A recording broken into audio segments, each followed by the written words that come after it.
¿Qué tal? Muy bienvenidas, bienvenidos. Mi nombre es Elías González y es un gusto estar aquí con ustedes en el blog Amanecer. Como en otras ocasiones, vamos a continuar con el abordaje de la figura, la obra y el pensamiento, la enseñanza de San Silvano del Monte Athos. Bien, vamos a compartir entonces aquí la presentación para poder empezar con el tema o los temas del día de hoy, ¿no? Porque vamos a abordar varios temas que son bastante importantes en pues toda la mistagogía y toda la propuesta espiritual de San Silvano. Por aquí les voy a dejar la liga donde pueden encontrar todos los videos anteriores, por si no los han visto, les recomiendo mucho porque si bien, digamos, no requiere lo anterior, en cada uno tiene su propio tema, pero sí se van intercalando y también tratamos de no repetir temas, ¿no? Entonces, pues ahí les invito a que revisen los videos anteriores.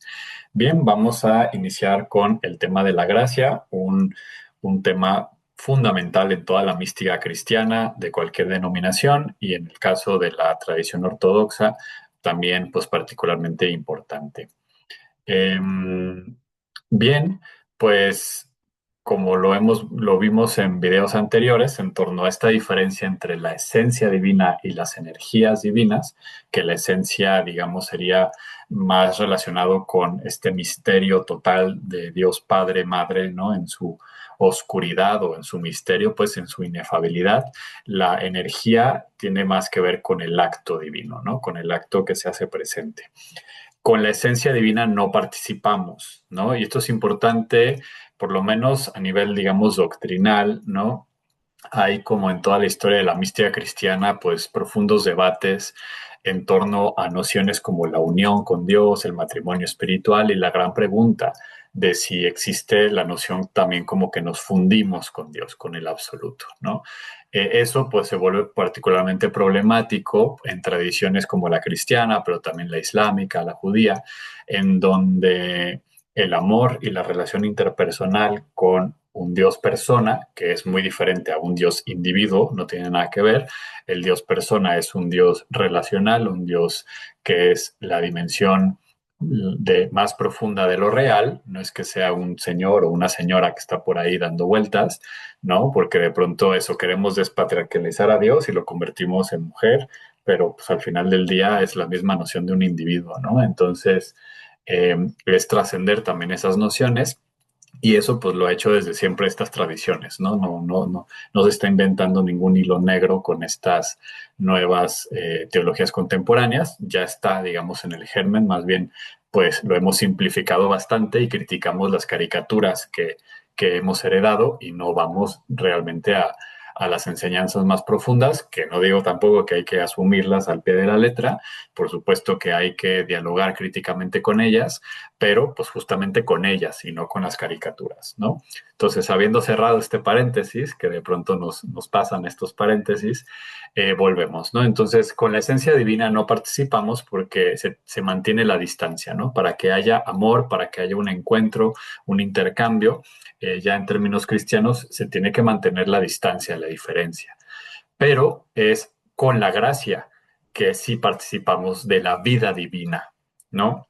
No participamos de la esencia, pero sí de la vida divina. ¿Qué significa esto? Bueno, eh, ya veíamos pues que está esta noción de la energía increada y la gracia es energía increada, el acto de Dios, la presencia de Dios, es la fuerza de Dios que experimentamos en nuestras vidas, ¿no? Cuando podemos decir, bueno, tengo una experiencia de Dios, siento a Dios presente, estamos hablando de la gracia, ¿no? De esta energía increada de Dios que no agota su esencia, pero que es su acto, que es su actuar en la historia y en nuestras vidas particulares. Y la gracia deifica, ¿no? Es decir, otorga la forma de la existencia divina. Entonces, cuando hablamos de deificación o cuando hablamos de unión con Dios, hablamos de la unión de voluntades, no la unión de las esencias, ¿no? No nos convertimos en Dios o en dioses, pero sí en dioses por participación, en tanto que vamos siendo deiformes, ¿no? Nuestra voluntad se hace a la medida o digamos en el molde o vibra, canta con la misma sinfonía, con la misma melodía con la que opera Dios y entonces participamos de la existencia divina. Nuestra existencia ya es también existencia divina en el sentido formal de la palabra, ¿no? Nuestra forma ya es divina, nuestra manera de actuar, de sentir, de expresarnos, pues básicamente de vivir, ¿no? Y eso, de ahí viene esto de la deificación y de la participación por la gracia. Bien, eh, aquí vamos a seguir profundizando sobre estos temas. Entonces, no es solo que el ser humano busque a Dios, sino que es Dios el que busca al ser humano. Y esto es fundamental porque quien lleva el protagonismo, la batuta y el primer paso siempre va a ser Dios. Y en toda la mística cristiana, por lo menos, eso está siempre muy claro, ¿no? Es Dios quien sale al encuentro y una vez que nos encuentra, nos experimentamos como encontrados, como encontradas, y es de allí que surge también ya nuestra búsqueda, ¿no? Nadie busca si no ha sido encontrado antes. El asceta, por lo tanto, tiene la experiencia de que lo que experimenta proviene de Dios y no de sus esfuerzos, ¿no? Porque entonces el asceta, la persona que ya lleva un camino místico, un camino espiritual, pues fue motivado por el mismo encuentro previo que tuvo con Dios para vivir este proceso. Entonces, conforme uno va caminando en el sendero espiritual, más va tomando la conciencia de que es Dios quien realmente hace todo, ¿no? Como dice el Salmo, si Dios no trabaja, si Dios no construye la casa, en vano trabajan los albañiles, ¿no? Y tiene que ver con eso. O sea, Dios es quien está vigilando, construyendo el corazón y haciendo todas las transformaciones. Y la persona con su trabajo ascético no hace más que irse haciendo cada vez más disponible poco a poco. La vida no tiene otro sentido que la adquisición de la gracia del Espíritu Santo, nos dice Sofroni. Seguimos en la parte del texto de Sofroni en el libro. Y entonces es eso, ¿no? La vida no tiene otro sentido más que la adquisición de la gracia del Espíritu Santo. Esa es la misión o el llamado al que estamos llamados, no valga la redundancia, y tiene que ver con cómo vamos haciéndonos, repito, disponibles, sensibilizando el corazón y todo lo que somos para captar esa gracia que se está dando desde el principio de este Dios que sale al encuentro del ser humano, de cada uno en su particularidad. ¿No? No es este amor meramente universal abstracto, dado indistintamente, digamos, sin tomar en cuenta las particularidades, sino que lo que la persona va descubriendo es que Dios habla cada quien a su medida, a su modo, con la manera en que puede ser comprendido, ¿no? Y eso pues es parte de este amor maravilloso del Dios, del Dios cristiano, del Dios vivo, que no es meramente un amor universal, sino que es un amor universalmente particular o universal en su particularidad. Y aquí aparece el tema de la conciencia dogmática, que es otro tema importante en estos apartados, que, a ver, ¿qué significa conciencia dogmática? Pues aquí Sofroni utiliza el concepto para referirse al conocimiento espiritual que proviene de la gracia, ¿no? Que por lo tanto es un conocimiento que es un don, no es una conquista. No se trata de algo que el intelecto alcanza, sino algo que proviene de una experiencia espiritual.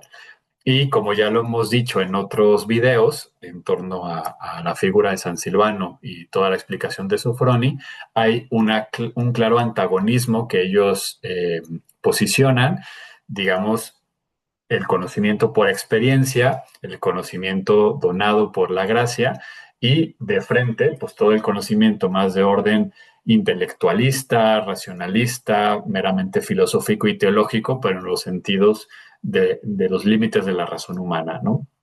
Entonces hacen como este antagonismo, ¿no? Que también puede ser criticable, pero ellos están hablando pues de una posición de monacato, en donde han dejado pues toda la especulación y todos los estudios para dedicarse 100% a la oración y únicamente, por ejemplo, a lecturas o estudios en torno a la vida espiritual, pero como eh, pues también alimento para la oración, ¿no? Entonces, eso pues podríamos nosotros matizar ¿no? Que la vida espiritual y para muchas personas y para muchos carismas no se contrapone a la vida intelectual, incluso de reflexión más académica, pero bueno, esta es una posición, repito, de monjes, ¿no? Y de ascetas ortodoxos. Entonces, es lo que hay que entender. Pero aquí lo importante, pues, es también captar que por conciencia dogmática están entendiendo este conocimiento espiritual que brota del alma y al cual no se llega por medio de la reflexión.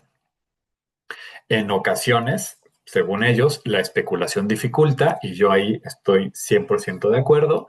Es verdad que, digamos, tenemos que ponerle un límite porque también la razón, pues consume y consume, ¿no? Así como también podemos tener lujuria espiritual de un montón de experiencias que al final se queden en eso, también podemos pasarnos la vida leyendo libros y especulando cosas, teorías, etcétera, cuando al final del día, pues carecemos de una profundidad real, ¿no? Entonces la especulación puede llegar a ser también traba o obstáculo para el proceso. Más bien, esta conciencia dogmática tiende hacia el silencio, ¿no? Hacia el silenciamiento del alma, al silenciamiento interior de la persona, que, eh, digamos, le lleva a un posicionamiento de mayor humildad y entonces ya no es que quiera necesariamente salir a contar o a hablar de su propia experiencia. Eso es riesgoso y solamente han de hacerlo aquellos quienes tienen la misión para, o digamos, el don, el carisma de compartir la experiencia, ¿no? Y es riesgoso porque a veces podemos vivir lo que se llama, esto no lo dice Sofroni, esto ya lo hablamos en términos contemporáneos, como una suerte de aborto espiritual, ¿no? Cuando uno vive una experiencia profunda que realmente le ha marcado y que entonces se comienza a contarlo para todo el mundo no lo va a entender, lo va a juzgar y uno se queda con muy mal sabor de boca, ¿no? Y entonces lo que sucede es que la semilla que estaba germinando interiormente gracias a la experiencia, pues no crece, se aborta y ahí quedó, ¿no? Desperdiciado. Entonces es importante dejar que cada experiencia espiritual y cada proceso tenga suficiente tiempo adentro del corazón para que germine según los tiempos de cada quien. Pero entre todas las personas que viven esta cercanía con Dios, habrá quienes por su propio carisma y la misión que Dios les encomienda, pues lo comparten y aparte lo comparten de manera maravillosa, ¿no? Como el propio Sofroni, San Silvano, pero también Santa Teresa, Ignacio de Loyola y un montón de místicos y místicas que nos han regalado direcciones, tratados espirituales que nos nutren y nos guían. ¿Cómo se asimila la gracia? ¿No? Esto pues es parte fundamental del tema, ¿no? El ritmo de cada quien es diferente, ya lo decíamos anteriormente, Dios no trata a todo mundo igual, no es un amor abstracto, universal, digamos homogéneo, sino que su belleza es que es un amor particular que llama con nombre y apellido y por lo tanto opera según la psicología, la historia y los modos de cada persona. Y eso pues es maravilloso, ¿no? A mí es de las cosas que más me apantallan y me sorprenden y me enamoran de Dios, es captar, por ejemplo, en el acompañamiento espiritual, cómo con cada persona es diferente, siendo el mismo Dios, ¿no? Teniendo el mismo efecto liberador, el mismo efecto, eso de salvífico, ¿no? En el sentido de tender hacia la plenitud, como al mismo tiempo a cada quien lo trata diferente, ¿no? Según los ritmos y tiempos, las cosas que va viviendo, las heridas, la historia, etcétera. Pero aquí, de alguna manera, Sofroni sí nos ofrece como un camino más o menos que él considera que es propio de este estilo de mística y muy particularmente se habla del cristiano en general, pero pues más aterrizado en el mundo monástico. Entonces, hay una primera experiencia de Dios en la persona que la marca y le impulsa a la vida espiritual. Esta primera experiencia, seguida quizás de un periodo de tiempo en donde hay mucho sentimiento espiritual, ¿no? Y recuperemos lo que decíamos anteriormente, es Dios quien sale al encuentro. Entonces una persona ni la debe ni la tema, puede ir caminando y de pronto vive una experiencia contemplando algo o una relación sexoafectiva le produce algo o un viaje, una oración, una clase, o sea, es decir, los detonantes son puede ser cualquiera, Dios se vale de todo, ¿no? No hay trabas en ese sentido. Eh, pero pues a cada quien, repito, pues Dios le llama y le intenta hablar al oído de manera diferente. Y entonces siempre hay este primer encuentro que experimentamos proveniente de Dios, ¿no? Dios teniendo la iniciativa. Y este primer encuentro, pues, mueve mucho el corazón, mueve mucho el alma y nos lleva para adelante y empezamos la vida espiritual. Y entonces es un camino de enamoramiento, de descubrimiento, todo es nuevo, todo es maravilloso, las oraciones súper sentidas, muchísimo fruto, pero ese estado no dura para siempre, ¿no? A veces nos forzamos que dure, pero es básicamente imposible, ¿no? Porque yo dudaría, pues, por ejemplo, en el acompañamiento espiritual, si una persona está en el mismo estado espiritual desde el inicio y lleva, no sé, 10, 15 años en un camino y siempre ha estado igual, pues ahí hay que meter duda, ¿no? Quizás al inicio la consolación era verídica, pero quizás después se le fue y ahora se está obligando a sentir cosas bellas intentando ir a través de ellas o tras ellas, y entonces se está forzando, ¿no? No está dejando que nazca también los procesos de oscuridad y de purificación que son propios del camino espiritual. Y entonces son estas personas que, bueno, hoy prueban un camino espiritual y entonces un tipo de meditación y ya cuando pierde la novedad y ya empieza la sequedad, se cambian, buscan otra cosa, se cambian de iglesia, van con otro sacerdote y así van consumiendo, porque al final del día identifican crecimiento espiritual con sensaciones bonitas, ¿no? Y entonces eso no es así. Y lo único que hacen es mantenerse en un estado muy infantil de búsqueda, ¿no? Hay que pasar y naturalmente Dios nos lleva al segundo paso, que es la pérdida de la gracia, en donde se buscan, digamos, bueno, primero, la gracia se pierde. ¿Qué significa esto? Ya lo veíamos en videos pasados. No es que la gracia se pierda, se nubla. El ser humano o la persona siente que Dios se le va. Vamos a profundizar en eso más adelante en este video. Pero la sensación primordial es esa, Dios no está. ¿Qué pasa? ¿Qué me está provocando? Pues tiene que ver con eso, ¿no? Dios ya no está. Y entra la sequedad, entra pues el dolor, entra la sensación de ser abandonada por Dios y el deseo de recuperar la gracia y buscamos a toda costa las causas de esta pérdida.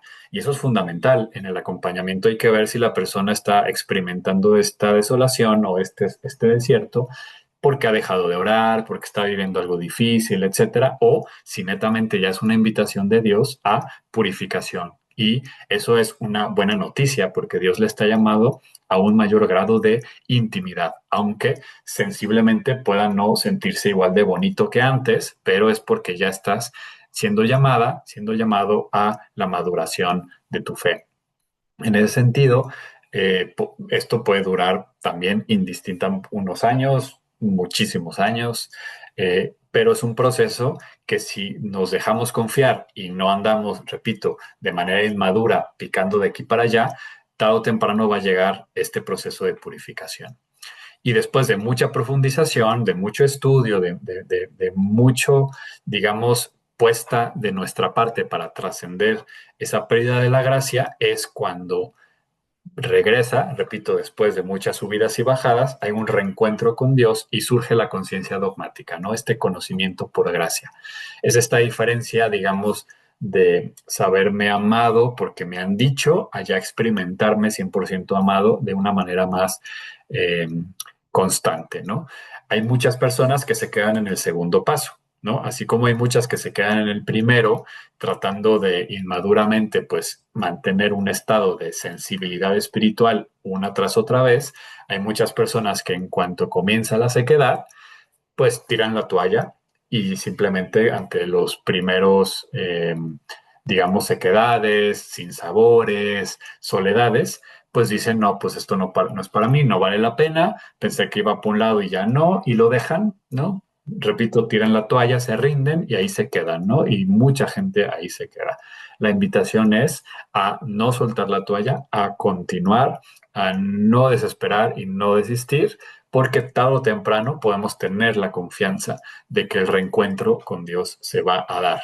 Y más bien la experiencia de que Dios en realidad nunca se fue, ¿no? Y vamos a releer nuestro desierto como pedagogía divina. Y todo esto se da dentro de una lógica trinitaria, ¿no? Al Padre por Cristo, o sea, es decir, llegamos a la divinidad a través del Hijo y al Hijo llegamos por el Espíritu Santo. Y aquí pongo este paréntesis porque el propio Sofrone dice que no solo en la iglesia, ¿no? Eso es súper interesante. No, digo, hay otros pasajes donde sí se ve, pues, una noción de superioridad cristiana y además de superioridad ortodoxa frente a otras iglesias cristianas. Pero aquí, curiosamente, pues dice que esto no se da solo en la iglesia, ¿no?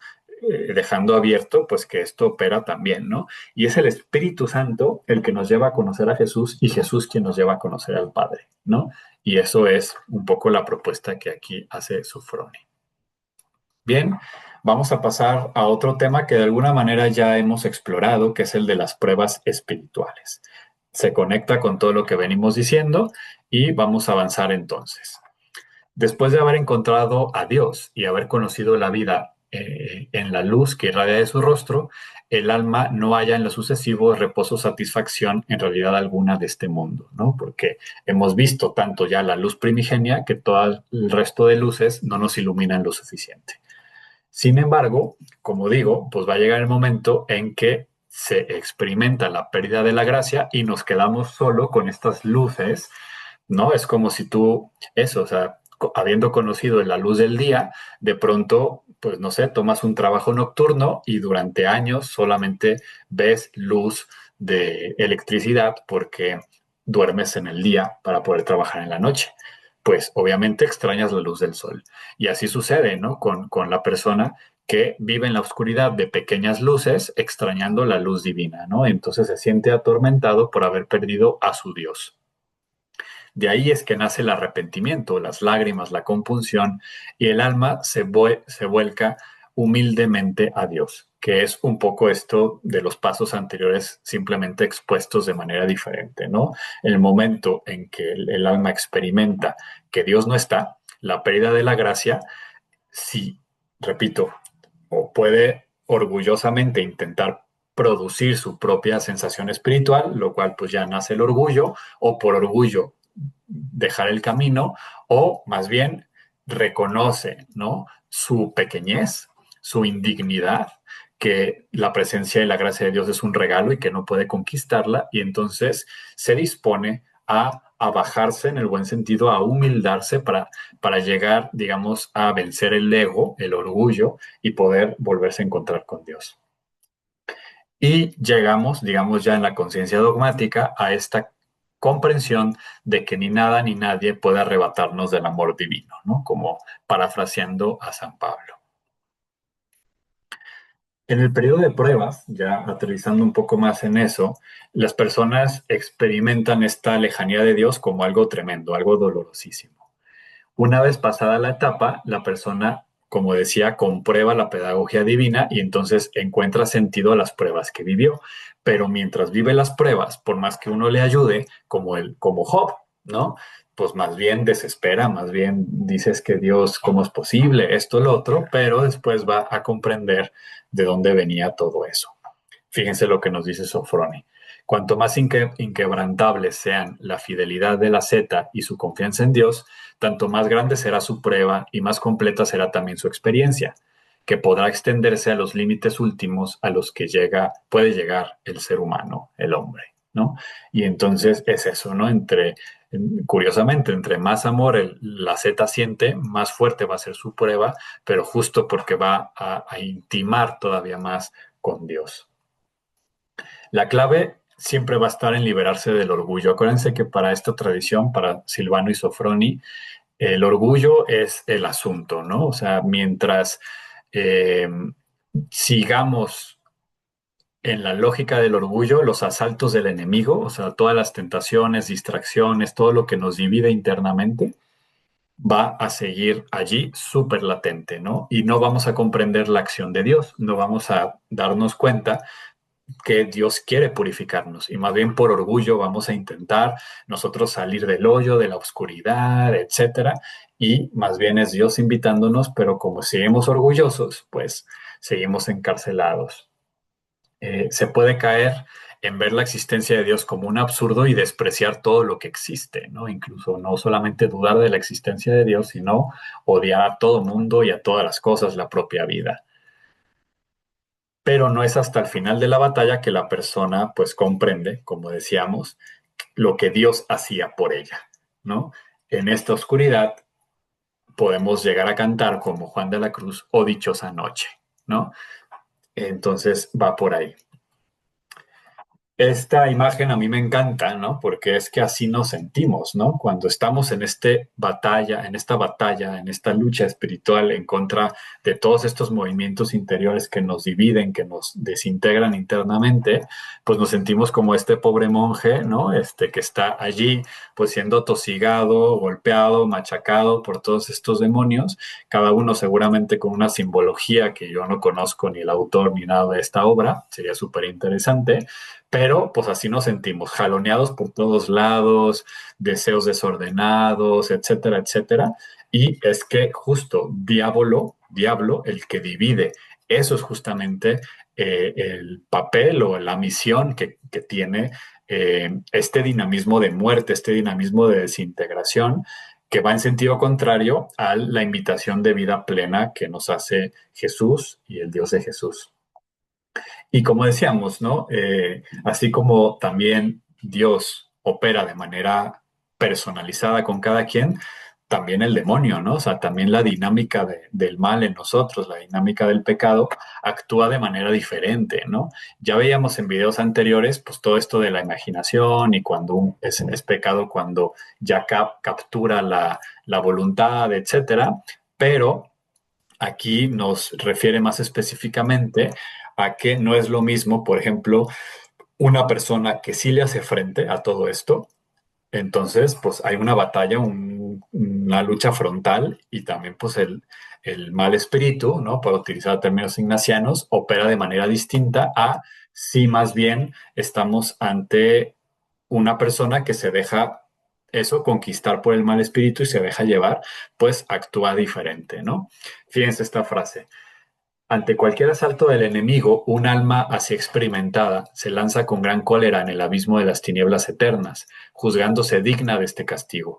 El enemigo se apartará de ella, no pudiendo soportar la violencia de este fuego que arrastra, y el alma desembarazada de él puede volverse hacia Dios y rezar con espíritu puro. ¿Qué significa esta frase, no? ¿Qué significan estas palabras, pues, algo enigmáticas, como que lanzarse al abismo? ¿Qué tiene que ver, no? Esta es el modo, uno de los modos de la batalla espiritual, ¿no? Y vamos a conectarlo, ¿no? Pero antes hay que reconocer, ¿no? También lo decíamos en otros videos, la finura, el gran conocimiento del corazón humano y de la psique, del alma, que tenían estos, no solo Sofrón y Silvano, sino también toda la tradición mística cristiana y particularmente la ortodoxa. Fíjense todos los síntomas de los cuales nos hablan que podemos encontrar en una persona con orgullo, ¿no? Enferma de orgullo. Ojo, no significa que los tengas que tener todos. Cada quien, digamos, puede reconocerse más en alguno. Todo el mundo tenemos algo de orgullo, obviamente, y podemos identificarnos con alguna de estas, pero hay casos terminales, en donde ya es una enfermedad terminal el orgullo, ¿no? Aquí la idea es reconocer, ¿no? También dónde cojeamos y fíjense. Presunción, vanagloria, afán de poder, frialdad, crueldad, indiferencia al sufrimiento del prójimo, tendencia del intelecto a la ensoñación, complejo de inferioridad, concupiscencia carnal, lacerada inquietud interior, indocilidad, temor a la muerte o deseo de morir, demencia completa, superactividad de la imaginación, expresión demoníaca en los ojos, carácter demoníaco en toda la apariencia, angustia, desespero, odio, envidia. Estos son, digamos, como síntomas, ¿no? De una persona enferma de orgullo. Y nos dice Sofroni que no es que que una persona con orgullo tenga necesariamente todos, puedes tener solamente algunos, ¿no? Pero en todos los casos lo que hay es una alta imaginación desbordada, que ya vimos en videos anteriores qué es esto de imaginación. No es que la persona sea muy creativa, sino que se la pasa, ¿no? Digamos, en el mundo ilusorio, ¿no? No capta la realidad y se la pasa, digamos, secuestrada por los estímulos y los deseos que son provocados por estos estímulos y se deja llevar, ¿no? Y además de mucha imaginación, también hay un orgullo disimulado de falsa humildad, ¿no? Eso es lo que siempre está presente, a lo que se le puede sumar pues algunos o todos de los síntomas anteriormente mencionados, ¿no? Se me hace como, repito, muy rico y muy interesante, pues captar cómo puede operar el orgullo en una persona y cómo puede llegar a ser, pues, una enfermedad espiritual terminal. Ahora, y con este tema, pues cerramos un poco. Ya lo hemos trabajado anteriormente, esto de mantén tu espíritu en el infierno y no desesperes. Con esto, pues se aclara un poco a qué, no, a qué se refiere la otra cita que hicimos con el dibujo del monje siendo atosigado por un montón de demonios, ¿no? Y es que es esa misma lógica, ¿no? De la purificación.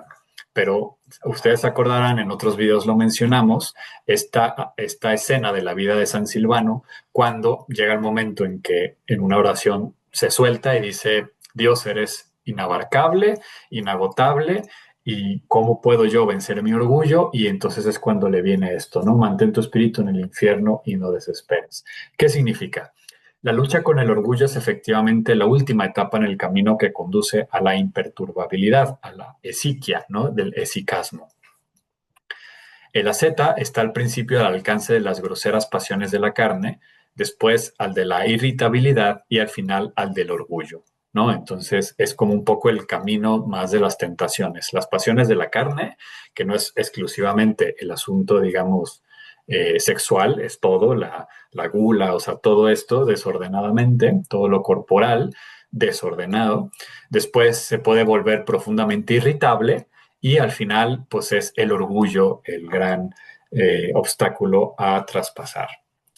Una vez siendo eso, bueno, el asceta convencido tras una larga experiencia de que el orgullo hace perder la gracia, desciende conscientemente cuando lo ven hacer al infierno y paraliza de este modo cualquier movimiento pasional.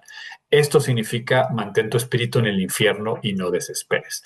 O sea, Silvano nos narra que él era capaz, digamos, por gracia de Dios, descubrir que en el momento en que, o sea, ante la pregunta que Silvano le hizo, ¿y cómo voy más allá del orgullo? Mantente tu espíritu en el infierno y no desesperes. Es decir, en cuanto nace el orgullo, conscientemente se iba al infierno y ahí se quemaba el orgullo y podía mantenerse en humildad.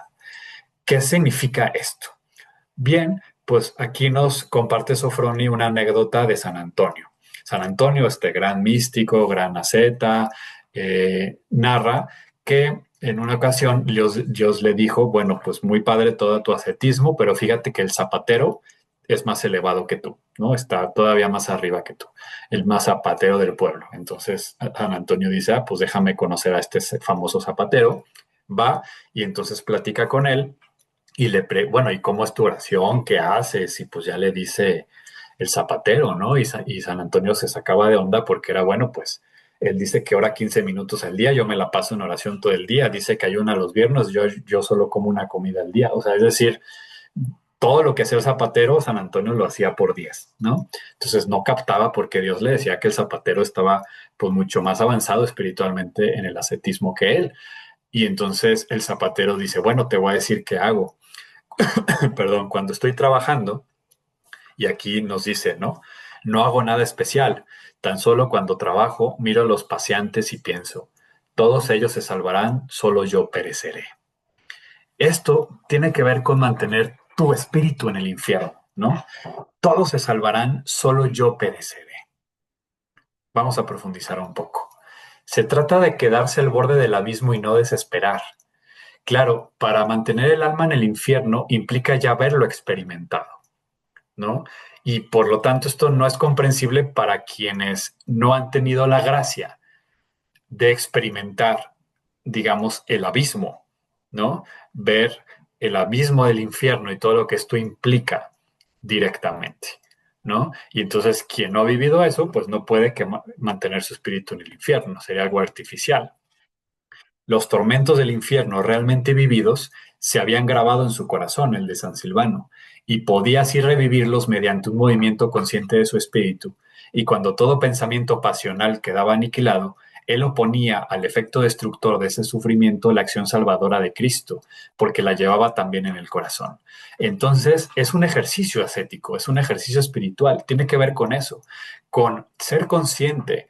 Y claro, estos son pues, palabras que a lo mejor a la sensibilidad contemporánea no nos encanta, pero hay que comprender la enseñanza y la belleza que hay de fondo de esto. Es cuando experimento que el orgullo me está atrapando, considero los efectos que va a tener eso y cómo me voy a perder y cómo voy a sufrir y cómo me voy a alejar de Dios.